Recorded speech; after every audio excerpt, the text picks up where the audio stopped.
Pak Ahmed Zaki Iskandar, Ketua DPD Golkar, bersama seluruh jajaran di sini, juga dan seluruh jajaran DPRD tentunya.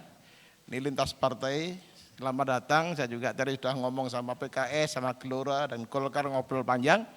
Dan saya hormati, kalau beliau sebelah kanan ini adalah senior saya, Profesor Juhermansyah. Sekarang sama-sama ngajar di IPDN, sama. Dan beliau sebelah kiri bukan senior saya, tapi suhu saya. Nah, jadi sebenarnya kalau dua orang di sini saya nggak perlu lagi sebenarnya, karena semua nangani Oda, ya mantan dirjen otonomi daerah lah kira-kira gitu ya.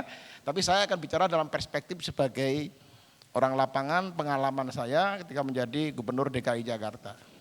Praktis saja. Kalau Profesor Jo disampaikan tadi kriterianya cukup banyak tadi, saya cuma satu kriteria sebenarnya. Kriterianya adalah yang diyakini dan dipercaya oleh Pak Jokowi. Nah, sebenarnya itu ujungnya. Ujung dari sebuah 8 itu diperes judulnya adalah itu, karena prerogatif presiden ya. Proses demokrasi harus memperhatikan dari bawah. Baik, saya janji 5-7 menit maksimum ya untuk nyampaikan. Oke, yang pertama adalah apa sih urgensinya PJ Gubernur? Tadi sudah dijelaskan secara teoritis oleh Bapak Profesor Juhermansyah ya. Saya melihat 3 urgensinya yang paling penting siapapun jadi PJ Gubernur, apalagi DKI Jakarta. Ya.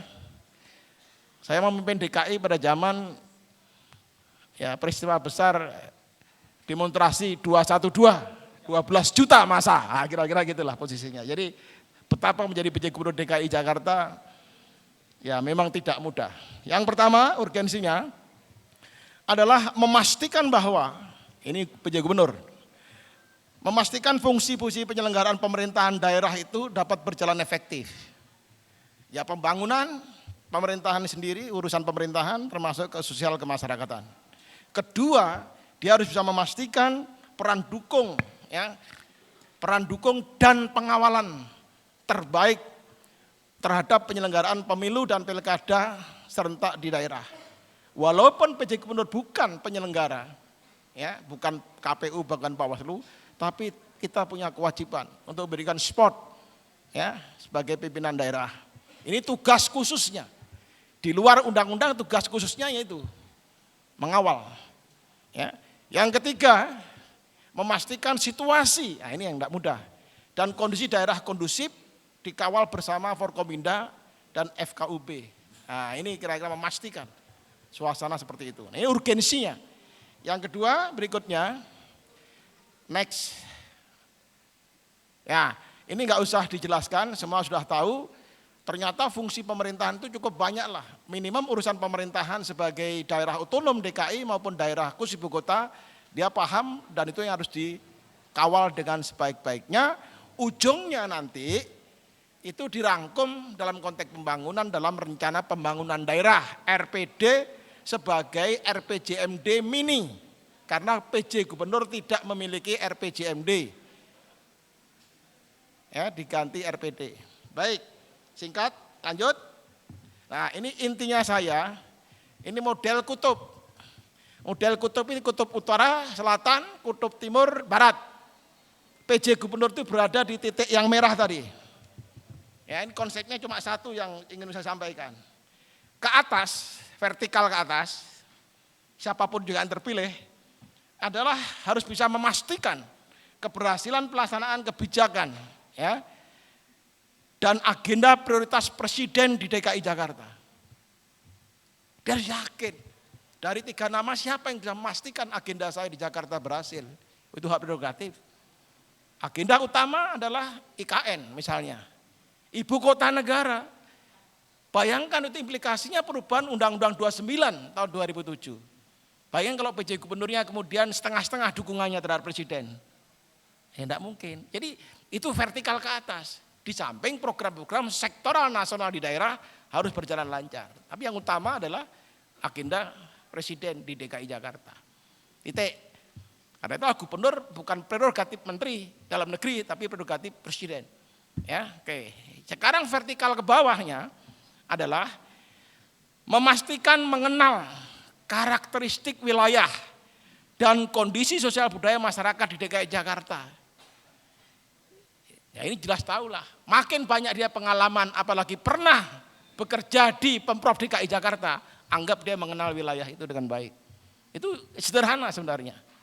Kemudian vertikal ke kanan adalah yang arah barat, mampu memastikan kemampuan spesifik untuk membangun komunikasi interaktif dengan DPRD, Forkominda, kemudian Forum Komunikasi Umat Beragama, dan Toga Toma, khususnya Betawi. Betawi itu roh dan jiwanya Jakarta. Yang sekarang ini agak terlupakan dan terpinggirkan sampai ke ujung-ujung Bekasi sana ini. Itu salah. Ini harus, nggak boleh. Maka ketika menjadi PJ Gubernur DKI Jakarta, hari ke-7 saya keluarkan terbitkan bantuan 2,5 miliar untuk Bamus Betawi. Seperti itu kan. Contoh konkret itu. Terbitkan 3 pergub khusus untuk ikon Betawi. Ondel-ondel dan sebagainya. Untuk apa? Ya kita recognize ini Betawi. Di mana Betawinya? Ternyata ada di Bogor Betawi, keliling di Jakarta malah nggak banyak. Ya, ini contoh konkret. Nah sekarang yang tenggara-tenggara ini, yang tas ya vertikal ke atas agak mojok, hubungannya antara tadi keberhasilan pelaksanaan kebijakan dan agenda prioritas Presiden dan memastikan kemampuan spesifik membangun komunikasi interaktif tadi adalah mengelola kemampuan PPBS. Planning, Programming, and Budgeting System. Kalau DKI Jakarta ini dengan APBD zaman saya 88 triliun, sekarang turun 83 triliun karena COVID, ini APBD yang terbesar seluruh Indonesia dan sangat kompleks sekali. Bayangkan kalau nggak memiliki pengetahuan planning, programming, and budgeting system. Kalang kabut Pak, isinya cuma benturan dengan DPRD nanti. Ya. Kalau ini Pak paham betul. Nah dalam konteks ini, Bapak sekalian, lalu dikendalikan apa yang disebut dengan rencana pembangunan daerah. Sehingga gubernur ini harus mampu menerjemahkan rumah-rumah program yang ada dalam RPD itu. Nah itu posisinya. Ya. Nah di antara itu, yang tenggara hubungannya dengan yang barat memastikan kemampuan spesifik membangun komunikasi interaktif dengan DPRD, Forkominda dan sebagainya. Dan memastikan bahwa mengenal karakteristik wilayah dan kondisi sosial budaya masyarakat DKI Jakarta ada pada isu. Ini isunya, saya enggak merumuskan isu tersendiri, hanya satu penekanan. Mengelola dan mengadministrasi pokok pikiran atau pokir. Nah ini pokir ya. Pokir DPRD menentukan problem prioritas dan manajemen support sistemnya.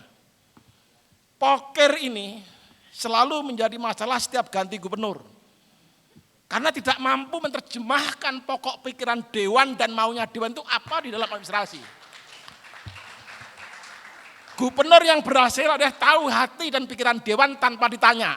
Nah, ya kenapa saya sukses? Saya nggak pernah pertemuan formal di DPRD. Semua selesai di lantai 4 warung kantin bakso itu di situ saya selesai. Disitulah pokok pikiran kita bahas. Lantai 3, apa ya lantai 3. Bakso ini, cuma saya yang di Golkar nggak ada baksonya ini. Saya kira ini kuncinya. Selama pokok pikiran bisa diamankan oleh Pemprov, PJ, itu cincai saja kok. Kemana-mana partai apapun juga senyum-senyum. Makanya saya dekat dengan semua partai, ya karena tahu maunya apa, segala macam. Semua nggak ada yang saya merasa jauh, semua dekat. Pokir diakomodasikan. Jangan sok-sok sebagai PJ Gubernur kaku, tidak bisa. Ini sudah ada ini, tidak boleh. Fleksibilitas. Nah, ini caranya bagaimana? Itu satu sesi tersendiri. Ya, tidak di sini, ada caranya itu ya. Ada caranya. Kemudian ke kiri ini barat ya, timur laut tenggara. Ketemunya apa? Yang memastikan kompetensi. Jadi sebelah kiri tadi ada memastikan dan memiliki kompetensi ada 3. Kompetensi administrasi, kompetensi teknis. Bayangkan kalau tidak menguasai teknis ya, teknis pemerintahannya tentunya. 3 kompetensi manajerial. Nah ini manajerial itu memimpin adalah seni. Nah ketemunya di isu apa? Dengan masyarakat. Isunya adalah mengelola dinamika eksternal dan internal birokrasi Pemprov yang kondusif. Nggak boleh bikin kegaduhan internal. Jaga netralitas birokrasi tentunya, yang paling pertama. Eksternal ya komunikasi dengan terutama eksternal kita banyak sekali. Ya bahkan karena ini adalah epicentrum kekuasaan politik di Indonesia, ya bisa komunikasi dengan semua parpol, bahkan DPP, pengusaha, sampai kepada Forkominda dan seterusnya. Itu kemampuan ini tidak mudah. Dibutuhkan ilmu manajemen interaktif. Bagaimana menggunakan 10 jari dan 2 tangannya untuk merangkul semua perbedaan dalam persamaan. Itu intinya. Terakhir adalah yang ujung sebelah kiri sana, ya, yang ke arah ini ya, timur laut. Hubungannya antara kapasitas memiliki kompetensi tadi apa? Lalu kemudian dengan melaksanakan agenda prioritas presiden. Ketemunya dalam satu isu, mengelola semua urusan pemerintahan. Ya, ada 32 urusan pemerintahan menjadi kewenangan Pemprov DKI Jakarta.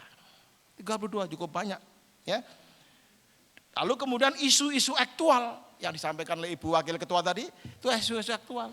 Ya banjir, sampah, lingkungan dan seterusnya itu. Dan siap sebenarnya, ini pengalaman saya. Selama menjadi PLT Gubernur DKI Jakarta, saya itu tidur hanya 2 jam sehari. Ya, 5 koper dibawa pulang, dan meja tidak ada selembar kertas pun baru saya pulang. Setelah bersih baru saya pulang. Karena DKI ditunda sehari, numpuknya cukup banyak. Pelayanan publik terganggu.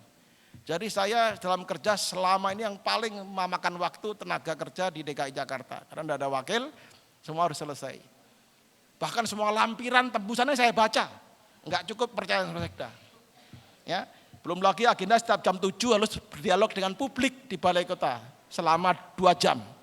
Menerima tamu-tamu dari luar.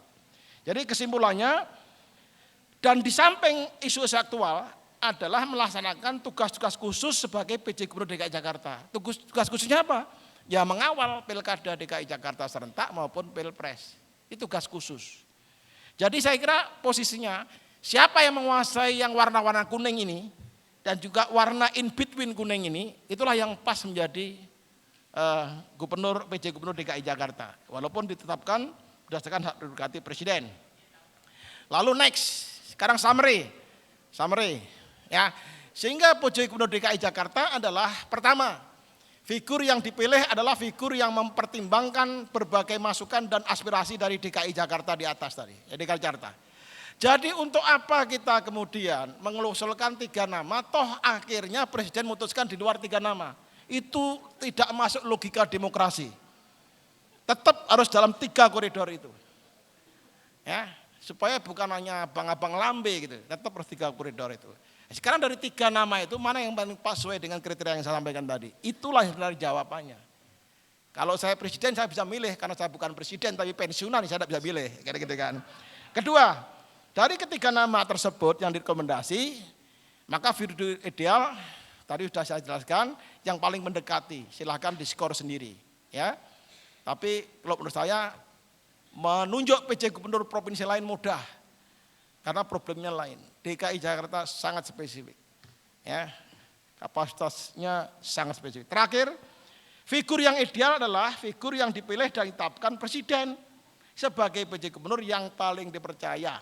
Jadi ujung dari semua kriteria nanti adalah siapa yang diyakini. Saya sebagai presiden, saya percaya sebagai presiden, saya presiden. Jadi kuncinya di situ. Tidak mungkin presiden akan melepas kepada orang yang tidak dikenal, tidak diyakini dan presiden. Yang memiliki di samping penguasaan lokal DKI Jakarta, penguasaan nasional. Cari yang bekerja di lokal DKI Jakarta, punya pengalaman dan juga punya wawasan nasional. Itulah antara 3 itu kita pilih salah satu dengan kriteria itu. Itulah yang akan diyakini dan dipercaya oleh presiden. Itu yang akan jadi. Kalau itu iya, berarti sesuai dengan aspirasi DPRD DKI Jakarta. Lah Golkar, saya yakin punya cara-cara sendiri untuk meyakinkan presiden bagaimana supaya terpilih si A, si B, dan si C. Terima kasih. Akhirul kalam. Wassalamualaikum warahmatullahi wabarakatuh. Waalaikumsalam warahmatullahi wabarakatuh. Paparan yang luar biasa nih, 2 jam hanya tidurnya sehari ketika menjadi penjabat gubernur. Nah, ini kayaknya Pak Zaki mikir-mikir nih.